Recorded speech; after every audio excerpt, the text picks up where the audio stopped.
guys, welcome or welcome back to Ravenclaw Reads. I'm Courtney and I'm joining you today with my February wrap up. I have not filmed anything for a couple of days because the flu ran rampant in our house. I did not personally get the flu.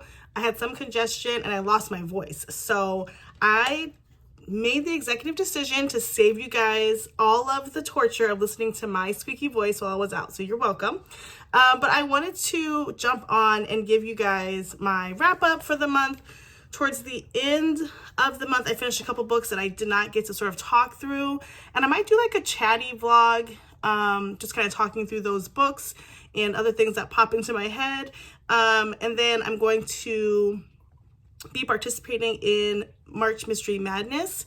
And that when I do that video, I'll share the mystery books that I'm reading. I'm not going to do all mysteries for March, but I will highlight the ones that I'm doing. So that's kind of the forecast up ahead. But let's get started with the 15 books that I read this month. I actually don't know how I read 15 books because literally there was periods of days that I didn't read anything, and mostly because there were a couple of very specific titles I was waiting for this month, and so when I was waiting for them, I just kind of stopped and waited. And then there was a couple that I had picked up a couple of books and put them down, and so it was just like, you know, the natural thing. So anyway, let's get started with the first book I read in February. The first book I read in February was Next Door Nemesis by Alexa Martin. And if you see me looking down, I am referencing my book journal. I kind of talked about this lightly on how I was tracking books physically. So I have a digital tracker, and then physically I just kind of wanted all of the titles, and I'm doing like, I don't know if you could see it because I have a certain mode on, but I'm doing sort of a flat lay with the titles where I list the title of the book, the dates that I read the book, how many stars I rated it, and then some key elements of the story, and then like a brief synopsis. It helps me remember as I'm doing these wrap-ups, but also just kind of fun to reinterpret what I read. So I read Next Door Nemesis by Alexa Martin. This is an enemies to lovers, hometown, returning to the small town life sort of book. This book really helped me get out of a slump. And so I actually had the physical copy of this book and I had it for a while, and I opted to pick it up, and so glad that I did. I wasn't in a full slump, but towards the end of January, I kind of read lots of short books. I read two of those Impossible Meet Cute books. I read a Babysitters Club book. I was just trying to like get through some things. And so this book was great because it got me out of a little bit of a slump. But this book follows, and you know I don't know any of the people's names. Just know that. This book follows two longtime rivals, a woman and a man, obviously, went to high school together. They were kind of on again, off again. I think they dated, but it ended poorly. And so they've been rivals ever since. And she moves back to her hometown because she's kind of like, I don't want to say hit rock bottom, but she's like, you know, trying to reestablish her life. And she goes to an HOA meeting for her parents. She's living with her parents and finds out that this guy is trying to be the new HOA president. And she decides she wants to go against him for no other purpose but to be petty and make sure he doesn't win. And he's upset because she doesn't even live there. So like, how could she? But there are no rules against her not being able to. So she does run against him. And as they are into this revenge plot, they are spending more time together, rehashing what happened and growing closer. And they end up falling for each other. Really cute book, really fast paced. And I love the writing of Alexa Martin. So I definitely want to read more of her books.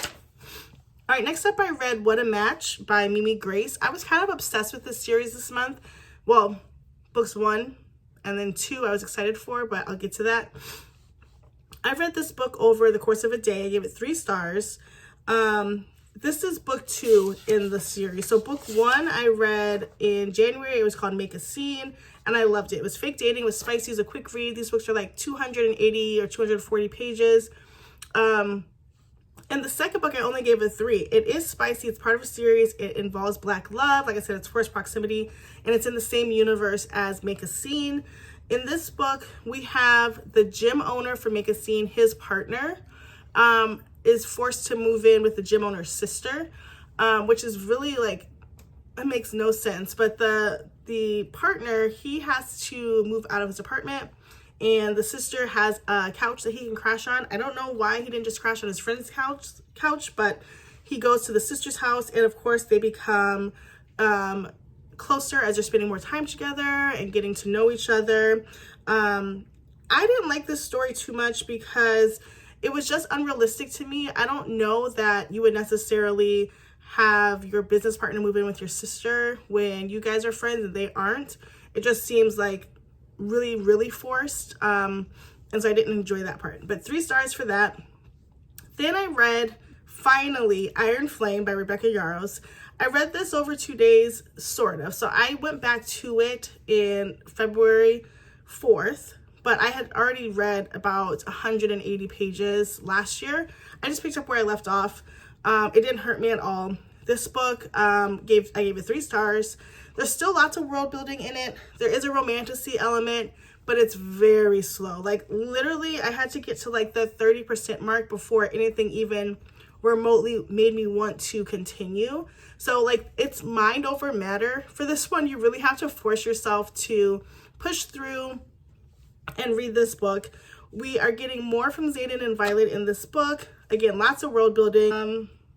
And I read it because I have to, because I'm now invested in the series, and I hope book 3 will be way better. This book did leave on a cliffhanger though, so that's exciting. Before book 3, I will probably just read that last chapter again, or couple of chapters again, just to like refresh my mind. But it's one of those arbitrary reads. You have to read it because you're gonna get to book 3. I hope book 3 is way better. And I hope it doesn't fall off. I think Fourth Wing was so good that it's kind of hard to follow that up, but yeah, not the best. Then I read You've Been Volunteered. This is by Lori Gelman, and I gave this 3 stars. I read this over 2 days. I had found a book at the library called Yoga Pant Nation, and it sounded really cool. It was about like a regular mom who's on the PTA, doesn't like it. She's kind of like having a second rebirth because she has kids are like 17 years apart. So she's back into the game of dealing with parents, school events, all of the things that we do as parents. In this book, so that's how I found it. But Yoga Pant Nation is book 3 in the series, and the book that I picked, You've Been Volunteered, is book 2 in the series. Now, I am glad that I started book 2 because book 2 does talk a lot about book 1, and so you are kind of caught up. But in book 1, the main character's mom is struggling with cancer. That's not a plot that I would necessarily want to read. The mom does make it, and so in this book, we're kind of watching our main character support the mom in her recovery, but again, that's not something I would want to read. So this is the series humor. It's definitely literary fiction, and basically it follows sort of like a cool mom. Again, she has a 5th grader after being out of the little kid game for a while. She kind of gets volunteered into the PTA, and from there we are watching her correspond with other parents, navigate the teacher, navigate some of the dynamics between parents. So it's kind of funny because I feel like I'm in that space at times, and especially when I was reading this, I was hardcore at the last month of volunteering at my youngest school, and I was just like, oh my gosh, this is so accurate of trying to like volunteer at a school with other parents and whatever. So it was very sarcastic in the way that the mom writes the emails. It's like she's sarcastic but funny, and then it started getting to like grating and irritating, like sort of obnoxious, where like she could take nothing seriously and everything was like Debbie Downer, sort of like dry humor. It just was too much, and I love dry humor. It was just too much in writing, but I gave it 3 stars. I don't regret it. Next up, I read 1 Week in Paradise. This book is by Anise Starr. I found this on Kindle Unlimited randomly, and I gave it 4 stars.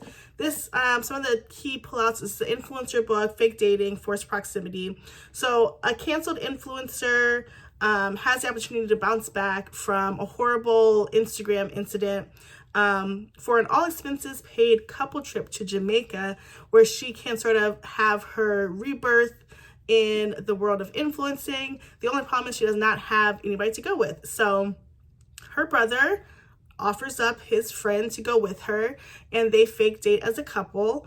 And of course, forced proximity, they have to share a room. It's that thing where there's one bed and one's on the floor, one's in the bed. How are we gonna make this work? Very much atypical of a forced proximity book. It was a great quick read, and I don't know, this whole idea of brothers offering their best friends to their sister just seems weird. I don't have a brother. I don't know the vibe on that, but I just think it feels weird. This was good. I think it lost me a little bit because it got a little bit, I just didn't like the middle of it. It got really repetitive and sort of, you could just figure out what was going to happen.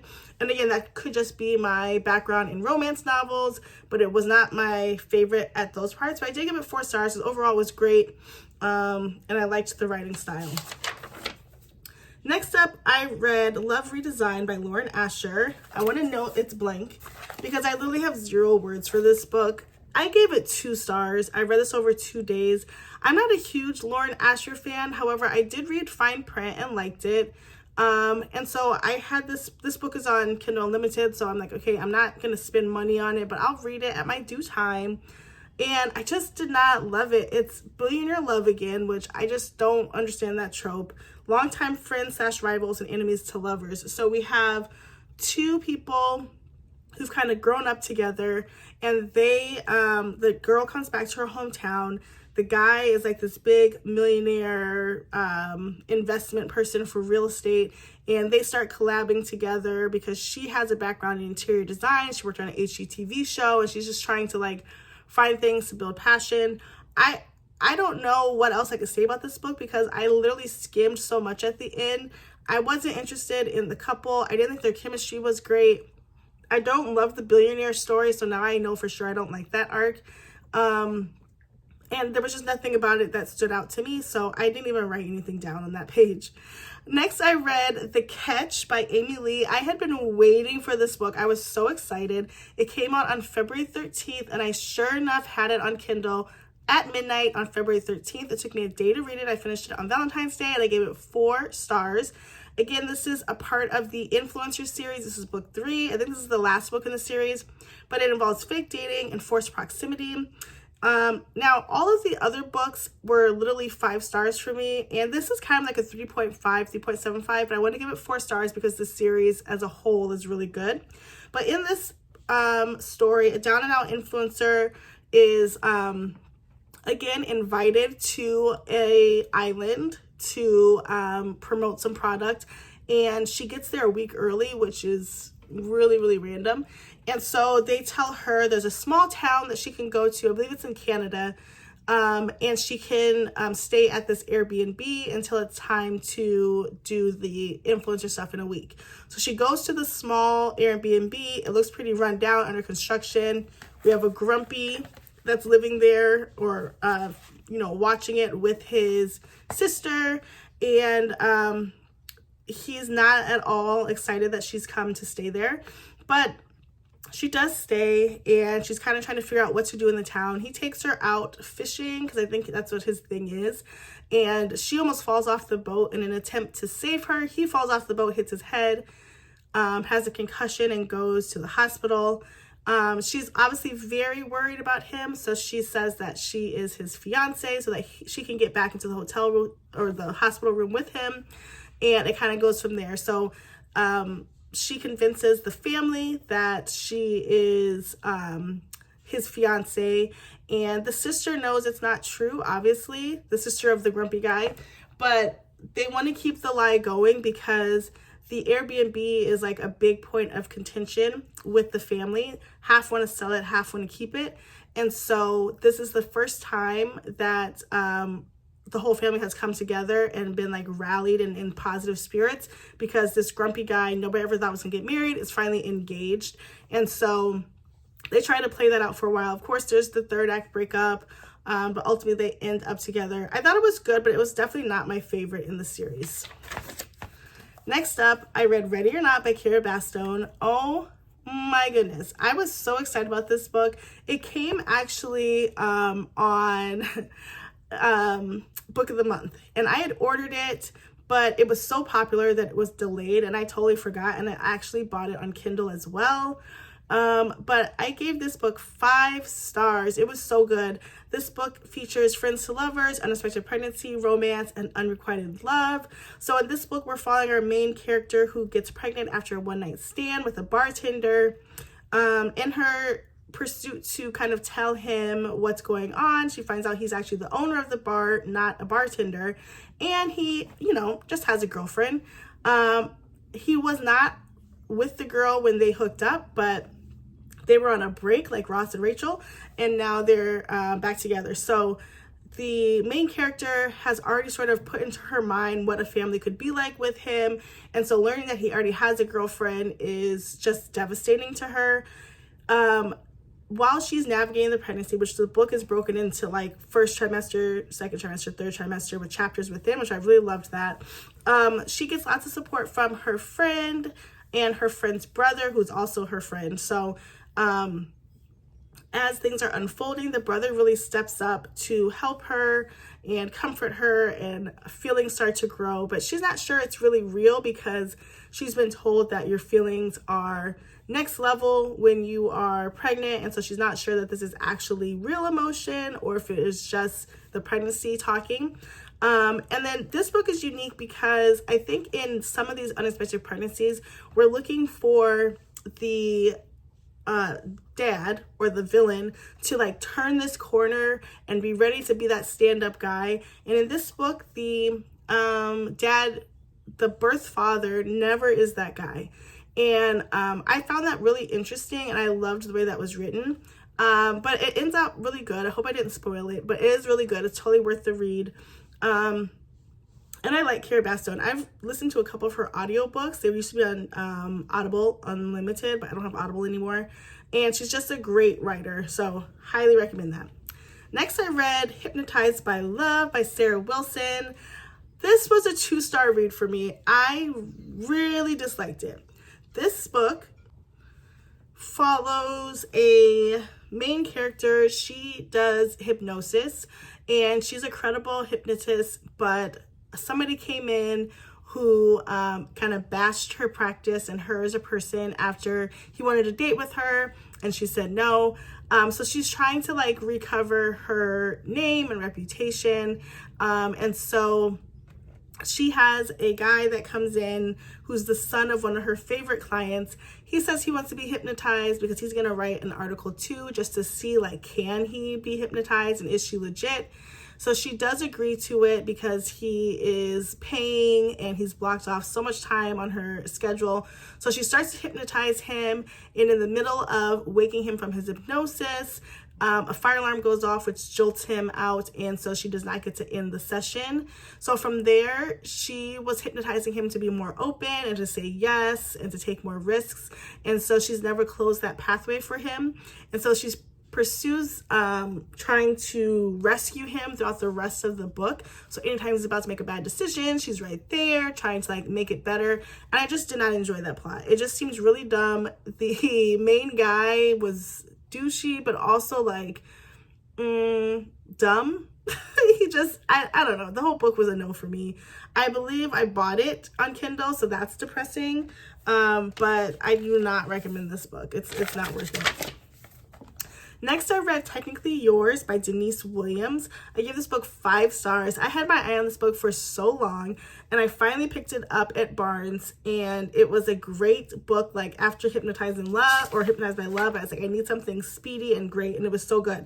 So this is a second chance interracial love, and it has the back and forth timeline. So in this book, we're following second chance lovers who are reunited at a gala. Our main female character works at a tech company, and the main male character is recently put on the board of this tech company. They haven't seen each other in years, and they come together to sort of progress this company.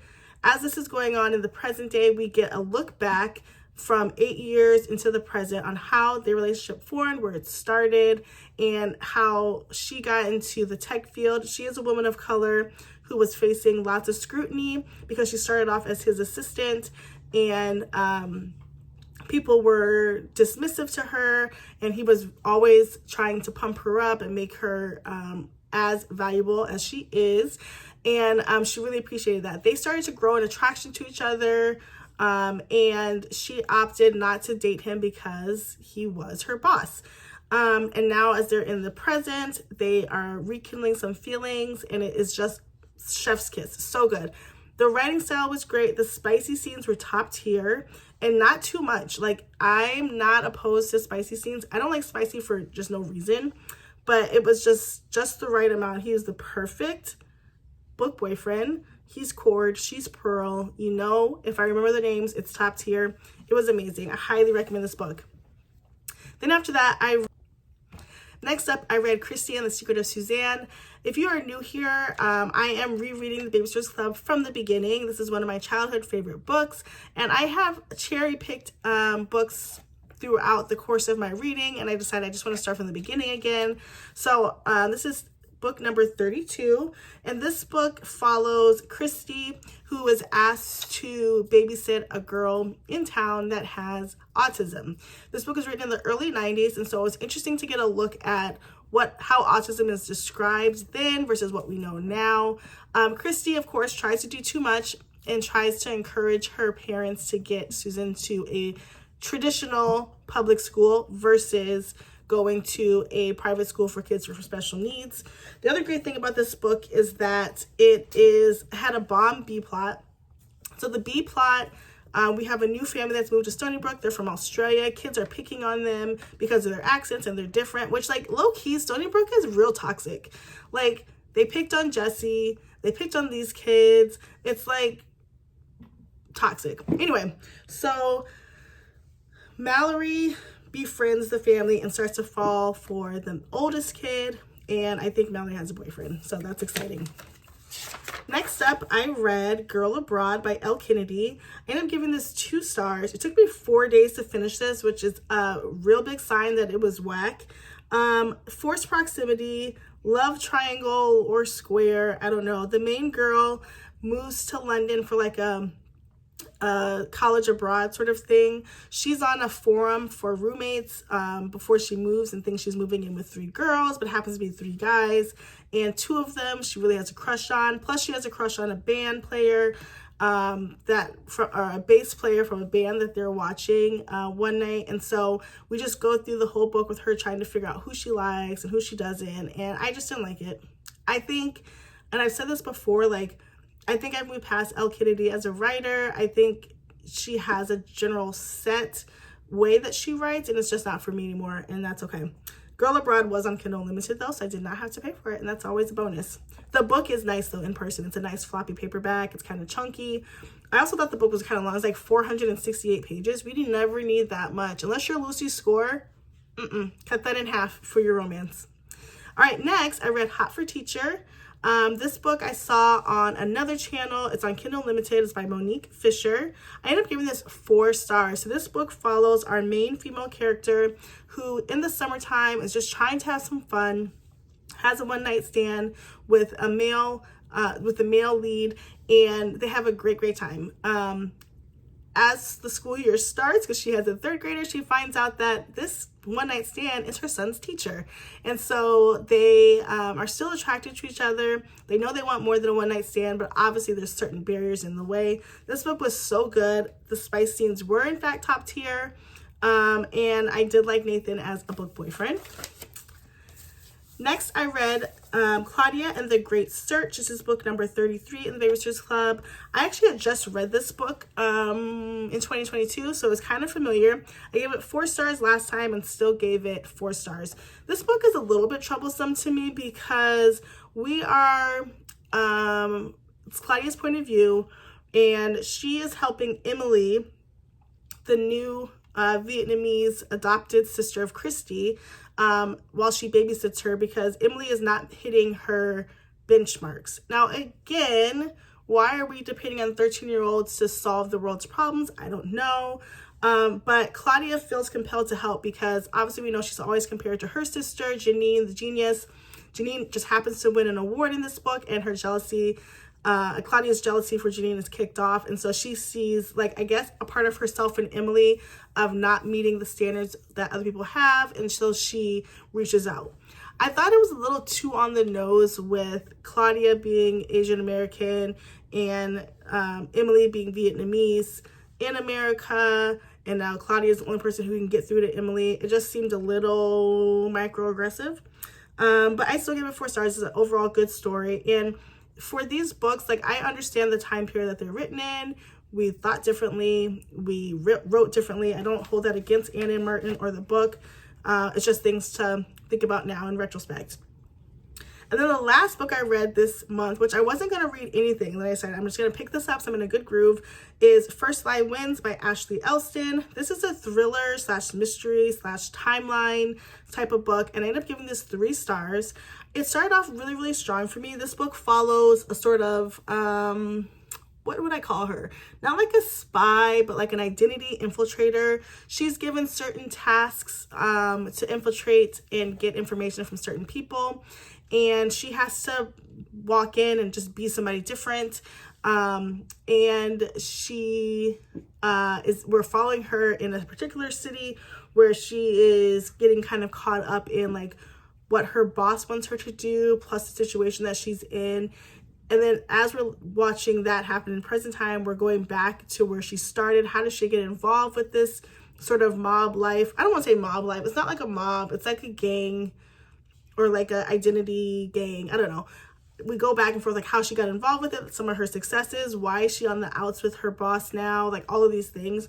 I listened to it on audio for a good chunk, and I read a good chunk, and I thought it was great doing it both ways.